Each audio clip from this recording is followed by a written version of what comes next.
Hello students, welcome to UGC EPG Pathshala project on criminology. I am Neeraj Tiwari, I am an assistant professor of law at National Law University Delhi, and I teach papers on criminal law and criminal procedure, and I am here before you to present the paper on NDPS Act and Special Procedures. Basically this module falls in the paper on social legislations and crime. So let us begin with the introduction of the module. The impact of drug abuse is huge in our society. Recently, Indian cinema has also depicted the cause and concern surrounding this social evil. It was a challenge for the lawmakers to formulate a regulatory regime which can effectively deal with the problem of drug abuse and drug trafficking in our society. The NDPS Act was enacted with this object.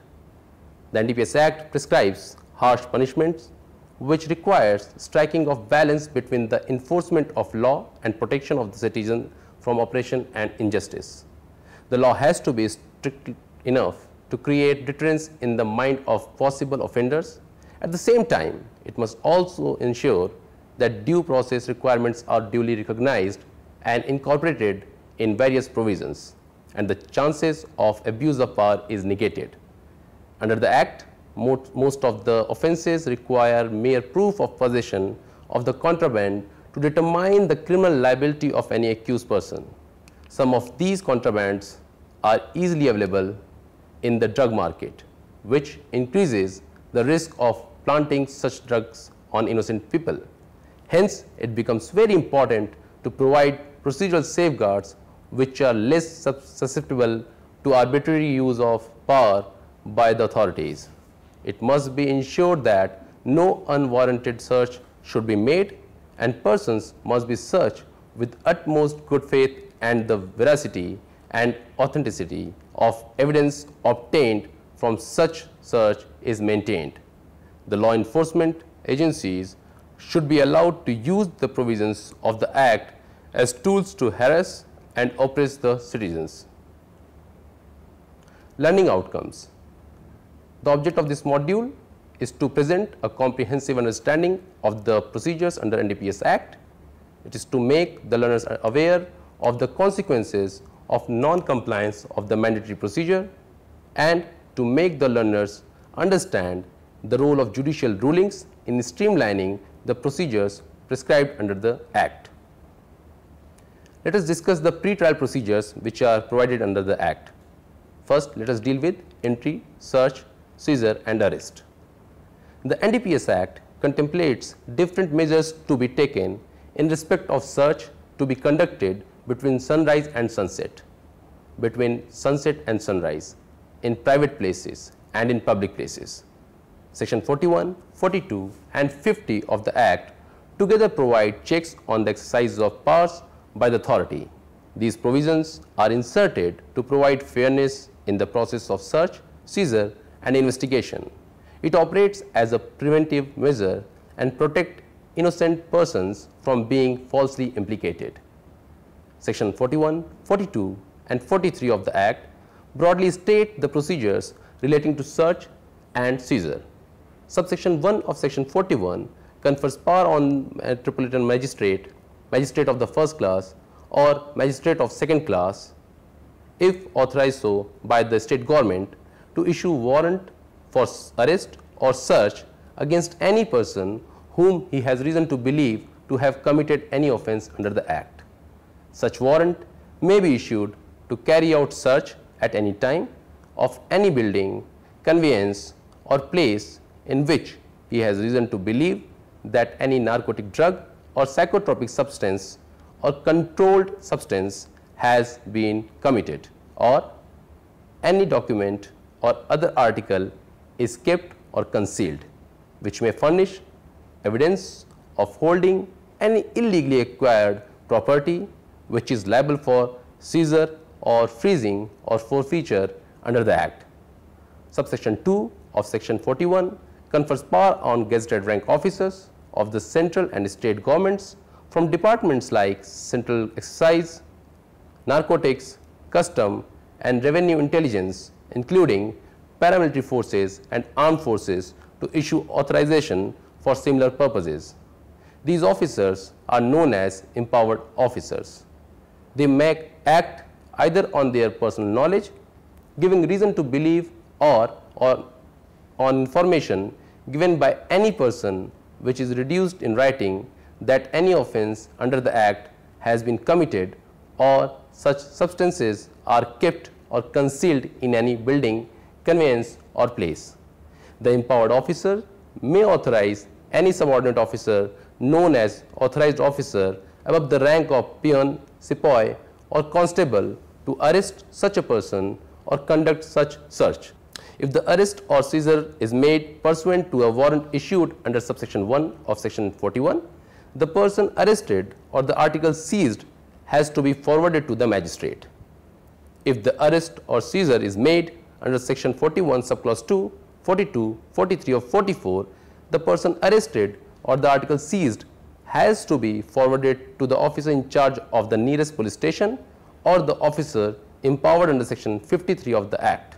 The role of the officer other than a police officer effecting arrest or seizure ends with the disposal of the person arrested and the article seized in the manner provided under section 52 and 52A of the Act.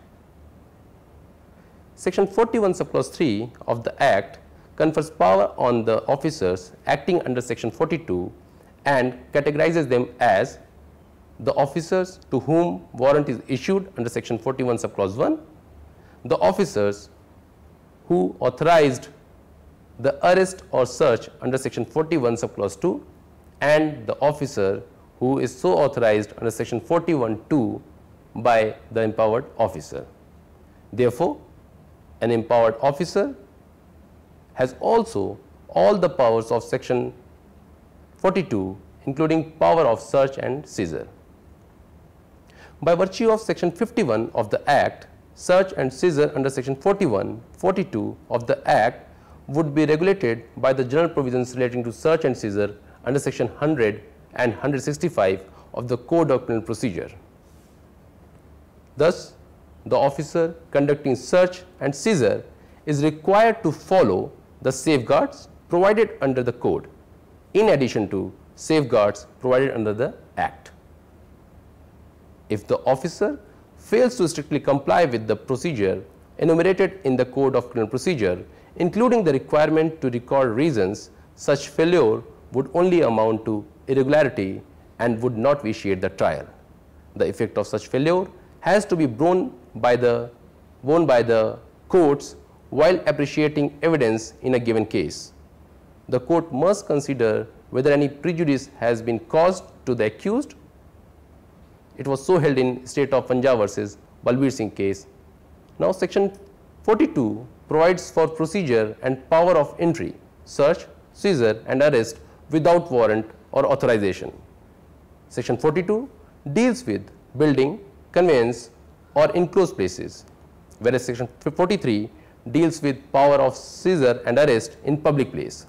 Section 42 comprises of two components. The first part deals with the recording of the information and the second part deals with the conduct of the search. First part of the section can further be divided into two parts based on the source of information received. The information may come either from personal knowledge of the officer or may be given by any person and which is taken down in writing. The search, seizure and forfeiture may be conducted between sunrise and sunset as well, though proviso to section 42 creates an exception to this rule and provides that where the officer has reason to believe that search warrant cannot be obtained without affording opportunity and for the concealment of the evidence or facility for the escape of the offender, he may enter and search such building, conveyance or enclosed place at any time between sunset and sunrise after recording the grounds of his belief. Clause 2 of section 42 requires the officer taking down the information in writing so received by any person or the grounds for his belief to search any place between sunset and sunrise shall be forwarded to his immediate superior officer within 72 hours. The fixed time period of 72 hours was brought by an amendment in 2001 which has replaced the word forthwith. It was noticed that such amendment came to remove the ambiguity or leverage in the implementing the word forthwith, and absolute certainty was brought by binding the officer concerned to send the information to the superior officer within 72 hours from the time of receipt of the information. The legislative intent was to provide greater certainty to the time in which the information should reach to the senior official and to strengthen the safeguards provided to an accused person under the Act. The provisions of Section 42 are intended to provide protections as well as lay down procedures which is mandatory and should be followed positively by the IO. While total non-compliance with requirements of subsection 1 and 2 of Section 42 is impermissible, delayed compliance with satisfactory explanation of delay will be acceptable compliance. This is so held in the case of Sukhdev Singh. Now let us have a view of comparison between Section 42 and 43. Both these sections contemplate two different situations. While Section 42 provides for entry into or search of any building, conveyance, etc., whereas Section 43 contemplates search or seizure made in any building, place or in transit. The requirement of recording satisfaction under the proviso to Section 42(2) for carrying out a search between sunset and sunrise is not applicable for a search made under Section 43 between sunset and sunrise. This was so held in the case of Balbir Singh. The Supreme Court has held that the empowered officer, while acting under Section 43, need not record any reasons for his belief, and that Section 43 does not provide anything to mean that the empowered officer acting on a prior information need to record the same before carrying such search or seizure. The expression reason to believe clearly states that power to make search, seizure and arrest under Section 42 is founded upon the satisfaction of the officer concerned. Such belief may be founded upon some secret information. Section 43, which provides search in public place, may not attract the rigors of Section 42.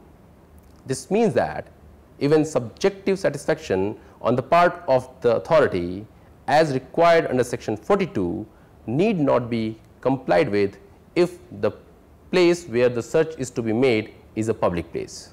Now let us see the distinction between non-compliance versus substantial compliance. The Supreme Court in state of Punjab versus Balbir Singh case has noticed that the procedure prescribed under Section 42 is not being followed consistently. Even the high courts have given divergent opinions on the nature of its compliance. The Supreme Court was of the view that Section 42 makes it obligatory that the set of officers mentioned therein on receiving any information reduce the same into writing and also record the reasons for the belief while carrying out arrest or search, and to that extent the provisions are mandatory. If there is a total non-compliance of the requirements, the same affects the prosecution case and therefore vitiates the trial. But if there is undue delay which can be sufficiently explained, then it will be a question of fact in each case. Regarding the consequences of non-compliance of Section 42, the Supreme Court in Abdul Rashid case has held that, has borrowed that the view expressed by the constitutional bench in state of Punjab versus Balbir Singh, wherein the court has compared the impact of non-compliance of Section 42 with that of Section 50. Following observation of the constitutional bench is worth quoting. If the officer has reason to believe from personal knowledge or prior information received from any person that any narcotic drug or psychotropic substance in respect of which an offense has been committed is kept or concealed in any building, conveyance or enclosed place, it is imperative that the officer should take it down in writing, and he shall forthwith send a copy thereof to his immediate official superior. the action of the officer who claims to have exercised it on the strength of such unrecorded information would become suspect, though the trial may not vitiate on that score alone. Nonetheless, the resultant position would be one of causing prejudice to the accused. Though the Supreme Court in State of Punjab versus Balbir Singh settled the position on non-compliance of section 42 of the Act, but the subsequent decision of the Supreme Court in Roy V.D. versus State of Kerala differed from the views rendered by the Constitutional Bench. The Supreme Court in Roy V.D. was of the view that arrest and search in violation of sections 41 and 42 of the Act will be per se illegal and will vitiate the trial. In Sajjan Abraham case, the Supreme Court was of the view that substantial compliance is enough and strict compliance may not be needed in cases justifying circumstances. Finally, these conflicting opinions were brought before a constitutional bench in Karnail Singh versus State of Haryana, where the court has clarified the ratio of Abdul Rashid Ibrahim and Sajjan Ibrahim cases. The case of Karnail Singh has finally set the controversy at rest and concluded that section 42 demands substantial compliance, but in no situation a total non-compliance is permissible. Though the non-compliance of procedure under section 42 will not vitiate the trial if it has not caused any prejudice to the accused. Now, let us see the applicability of section 42 on arrest, search and seizure conducted by empowered officers.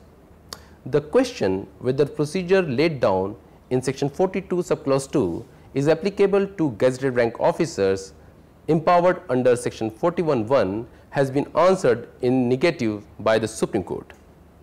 The Supreme Court in G. Srinivas Gaud versus State of AP considered the question whether it is necessary for the gazetted rank officers to comply with the procedure of sending the information taken down in writing to immediate official superior within 72 hours or not.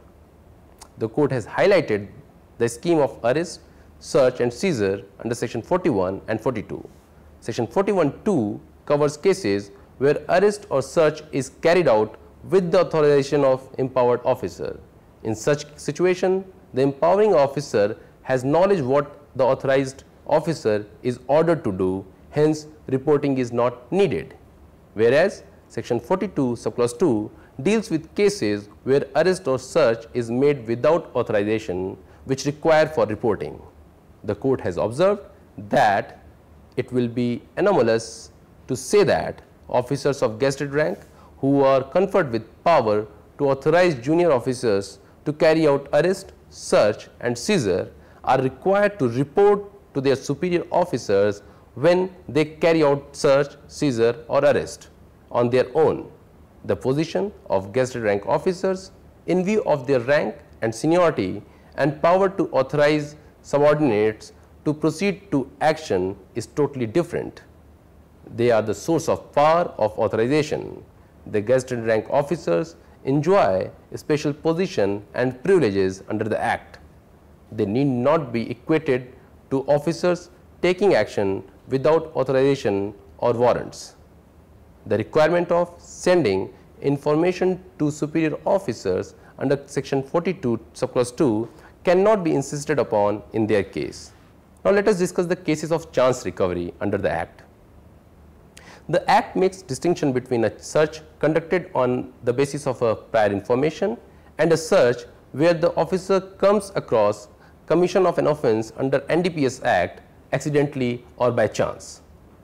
Sometimes contraband items may be recovered from the possession of any person in routine search conducted for different purposes. That search may be conducted in public places as well. Such cases come within the category of chance recovery. The courts have uniformly held that section 42 has no application in chance recovery cases and the rigor of law need not be complied with in such cases. Such was the view rendered in the case of Directorate of Revenue versus Mohammad Nisar Holia case as well. The condition for applicability or non-applicability of section 50 is not necessarily whether the search or seizure was made on the basis of prior information or otherwise, but the real test is whether the officer effecting search as per section 41, 42 and 43 has a chance to comply with the provisions of section 50. The existence of reasons to believe on the part of the officer that the person is in possession of the contraband will be decisive of the application of section 50.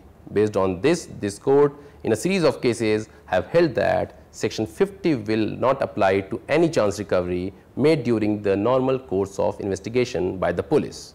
The position of law is aptly put by the Supreme Court in Ahmed versus State of Gujarat in the following terms.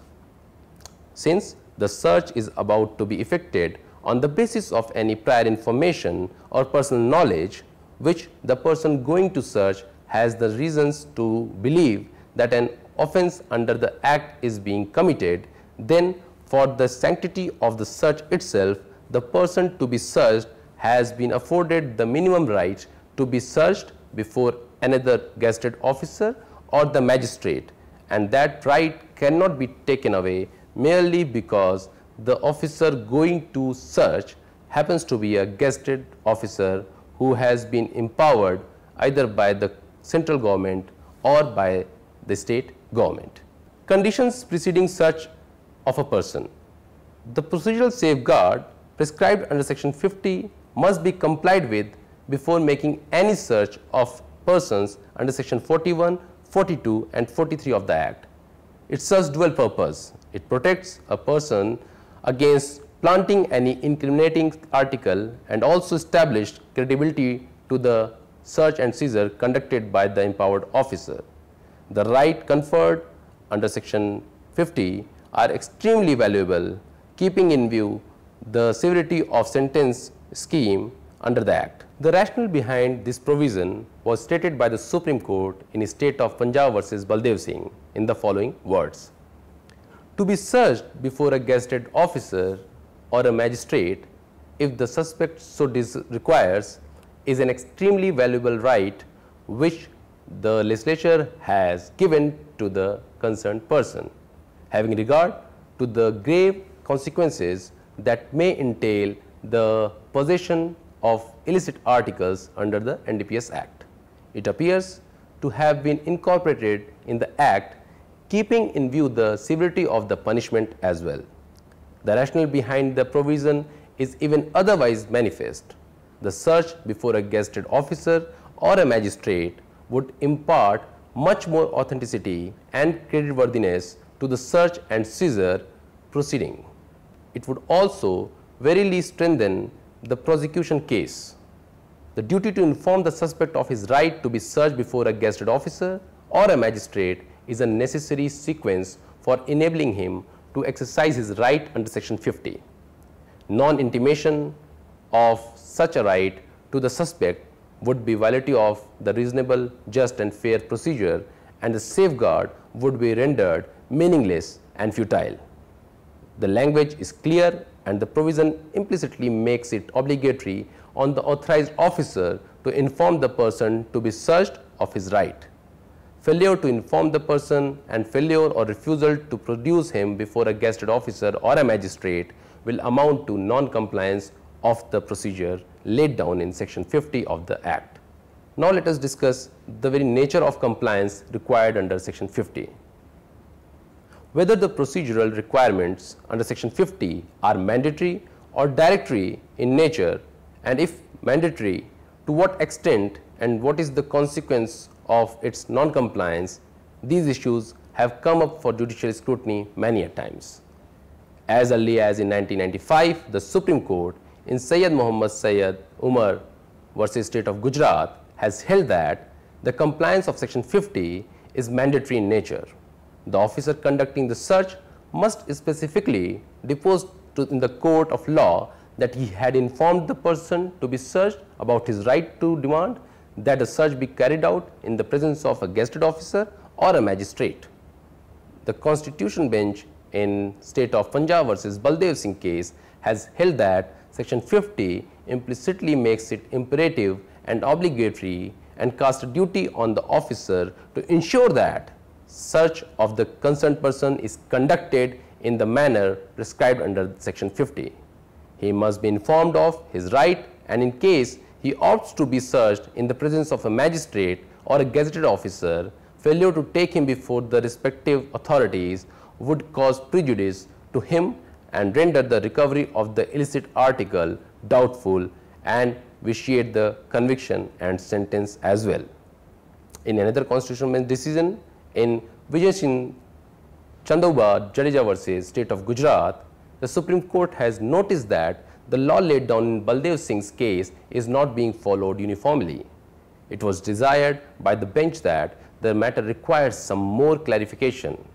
The Constitutional Bench has refused to accept the theory of substantial compliance and held that the concept of substantial compliance within the requirement of section 50 of the Act as introduced and read into the mandate of the said section is neither borne out of from the language of subsection 1 of section 50, nor it is in consonance with the dictum laid down in Baldev Singh's case. It is imperative on the part of the officer to apprise the person intended to be searched of his right under section 50. The form of such search or such information is not material, but the substance thereof has to be clearly conveyed to the person to be searched. Now, let us discuss the scope of expression search of person under section 50. A careful reading of section 50 would propose that a broad and clear distinction is to be made between the cases where illicit article was recovered from the places other than the person of the accused and the cases where the contraband was alleged to have been concealed on the person of the accused. The safeguards under section 50 are attracted to protect cases falling in the latter category only. In other words, section 50 rights are available against body search only. The opinion of the courts differ in applying section 50 in cases where the search is made of the body of the accused and his belongings as well, and the incriminating articles are recovered from spots other than his body. Similarly, whether safeguards under section 50 extends to search of articles in bags or other luggage carried by the person by treating them in his immediate possession or in his physical possession. The Constitutional Bench in State of Rajasthan versus Permanent case has made efforts to streamline the law on this point and held that if the search is conducted merely of the bag carried by the person without any search of his person, section 50 of NDPS Act will not be attracted, but section 50 will apply if the bag and his person both are searched regardless of the fact that nothing incriminating was recovered from the personal search. Now, let us discuss the issue of search of females under the NDPS Act. Subsection 4 of section 50 prescribes procedure for search of females suspected in possession of contraband. It mandates that females shall be searched only by female officials. Even conducting such search, utmost decency should be maintained and the dignity of the female should not be jeopardized. The personal search memo prepared on the spot must invariably mention name of the female officer who carried out the personal search of the woman concerned. Other than these provisions, subsection 5 and 6 were inserted in section 50 by the NDPS Amendment Act of 2001. Subsection 5 provides that when an officer duly authorized under section 42 has reason to believe that it is not possible to take the person to be searched to the nearest gazetted officer or magistrate without the possibility of the person to be searched parting with possession of any narcotic or psychotropic substance or controlled substance or article or document, he may, instead of taking such person to the nearest gazetted officer or magistrate, proceed to search the person as provided under section 100 of the Code of Criminal Procedure 1973. Subsection 6 requires that after a search, the officer shall record the reasons for such belief which necessitated such search and within 72 hours send a copy thereof to his immediate officer superior. The rigor of strict procedural requirement under subsection 1 of section 50 seems to get diluted in circumstances mentioned in these subsections. But the safeguard provided under subsection 6 would deal with such situations by making it imperative and obligatory to forward a copy of the reasons recorded for his belief. The procedure under these subsections can be restored only in emergent situations. They shall not be employed as a matter of course. Now let us discuss the procedure of bail under NDPS Act. The general principles of grant of bail are not applicable in case of offences under the NDPS Act. Section 37 makes all offences under the Act cognizable in nature, which confers power on police to arrest any person without warrant. Subsection 2 of section 37 provides that the limitation mentioned in subclause 1 shall be in addition to the limitations provided under the Code of Criminal Procedure or under any other law for the time being in force on grant of bail. The limitations under subclause 2 are applicable in case the offence is one or the other in the nature provided under section 19, 24, 27A and also for all offences involving commercial quantity. Though the marginal heading of section 37 uses the expression non-bailable, but the body of section is silent about whether offences under the Act are bailable or non-bailable. It is not disputed that the statement of objects and reasons of the Amendment Act 1989, which amended section 37, also provide that the offences shall be cognizable and non-bailable. To consider any case for bail for offences under these sections or offences involving commercial quantity, following conditions must be fulfilled. First, opportunity is given to public prosecutor to oppose the bail application. Second, the court is satisfied that there are reasonable grounds for believing that the accused is not guilty of such offence. And lastly, that he is not likely to commit any such offence while on bail. The restrictions placed under section 37(1)(b) are mandatory in nature, and non-observance of the same while allowing any bail application will render bail order invalid. The power to grant bail under section 439 of the Code is not only subject to conditions prescribed under the Code, but also subject to the limitations under section 37 of the Act. Now let us discuss another important aspect under the NDPS Act, which deals with the relevancy of purity of drug. Now relevancy of purity of drug while considering bail applications under section 37. The Supreme Court has opined that the trial courts, while dealing with bail applications, may consider the quantity of contraband recovered as one of the factors for grant or refusal of the bail. Since the quantity of drug plays major role in considering any case to be fit for bail under section 37, it becomes pertinent to understand that what constitute commercial quantity and how to calculate the quantity of the contraband seized. Even the sentencing scheme under the Act uses quantity of contraband as parameter to determine the length and rigor of the punishment. Depending upon the quantity of contraband seized, the offences under the Act are categorized under small quantity, commercial quantity, or less than commercial quantity, but more than small quantity.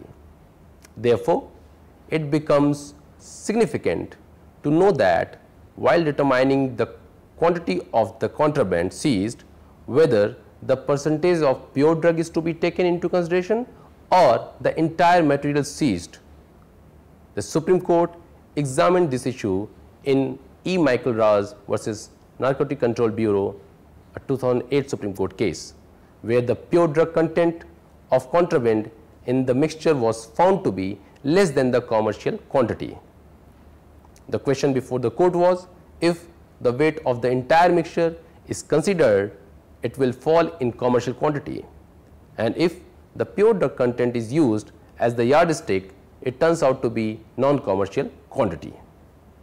The Supreme Court has held that while determining the quantity of a contraband drug, a mixture containing such drug or substance mixed with any other neutral substance, the weight of such neutral substance is not to be taken into consideration, and only the actual content by weight of the contraband drug is relevant for the purpose of determining small or commercial quantity.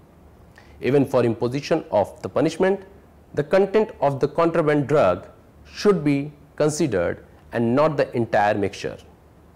Oppositely, such finding of the court was based on the legislative intent behind the 2001 amendment to the NDPS Act, which brought in a rationalized sentencing structure based on the quantity of the prohibited drug, which is recovered from an accused person. The Government of India, in exercise of its power so conferred by Section 2 of the NDPS Act, has issued a notification in the year 2009 dated 18th November 2009 to effect an amendment in the notification of 2001. While the notification of 2001 covered cases of mixture of two narcotic drugs and combination of more than one drug and psychotropic substance, it was silent in cases where the mixture was of one narcotic drug or psychotropic substance with neutral material. It was to remove this anomaly that the notification of 2009 was issued. It is also believed that such notification has been issued to alter the position of law laid down by the Supreme Court in E. Michael Raj case. The NDPS Amendment Act 2014 has clearly The NDPS Amendment Act of 2014 has cleared all the doubts revolving around this issue. The statement of objects and reasons appended to the Amendment Act clearly stated that the intention behind the amendment was to undo the effect of the Supreme Court dicta on pure drug content. It stated the amending Act of 2001 rationalized the sentence structure so as to ensure that while drug traffickers who traffic in significant quantities of drugs are punished with different sentences, the addicts and those who commit less serious offences are sentenced to less severe punishment. Such provisions have sometimes been misinterpreted to imply that in determining quantities, only the pure drug content in the quantum of drug seized should be reckoned. Since the Act duly provides for punishment for preparations of drugs also, this amendment seeks to clarify the legislative intent to take the entire quantity of drugs seized in a case for determining the quantum of punishment and not the pure drug content. As we have gone through various procedures prescribed under the NDPS Act, now let me summarize what we have all discussed in the last half an hour or so. It is quite clear from the preceding discussion that the NDPS Act, which is generally known as and referred as draconian law with harsh punishments, has equipped with many procedural safeguards to prevent misuse or arbitrary use of power by the authorities. The later amendments to the Act have also stressed on bringing procedural due process by suggesting changes in the regime of search, seizure and bail. Scrapping the provision for mandatory death sentence is also a reflection on judicial attempts to make the legislation humane in nature. Differential treatment of drug traffickers, drug peddlers and drug addicts in the matter of sentencing is also a step towards bringing a rational sentencing scheme. With this, I conclude. Thank you.